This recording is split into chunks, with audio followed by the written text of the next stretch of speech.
OMR seat হয় আপোনালোকে হয়তো OMR মোডত এক্সাম দিছে যত আপোনালোকে কিছুমান সাৱধানতা অৱলম্বন কৰিব লগা হয় আপুনি যদি কেয়াৰফুলি ৰাউন্ড নকৰে আপুনি যদি কেয়াৰফুলি আপোনাৰ যোনটো ৰাউন্ড সাৰ্কেল হয় হেতু যদি ৰাউন্ড নকৰে তেতিয়া হয়তো কিছুমান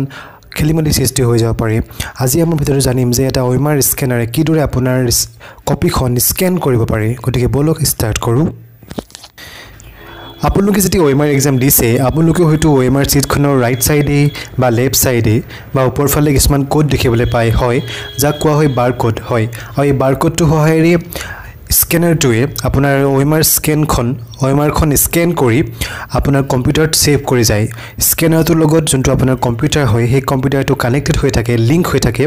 আৰু যেতিয়া অটোমেটিক্যালি স্ক্যান হৈ গৈ থাকে আৰু আপোনাৰ যিবিলাক ডাটা হয় সেই ডাটাবিলাকো সিৰিয়ালি সেভ হৈ গৈ থাকে আৰু এইদৰে এটা স্ক্যানাৰে কাম কৰে আৰু কবলৈ গলে এটা OMR স্ক্যানাৰে বহুত জলদি কাম কৰিব পাৰে হয় কবলৈ গলে 2 মিনিটত 100খনকৈ OMR স্ক্যান কৰিব পাৰে সো এইদৰে অতি স্পিডত স্ক্যানাৰটোৱে স্ক্যান কৰি আপোনাৰ যিখন কপি হয় সেই কপিখন চেক কৰে আৰু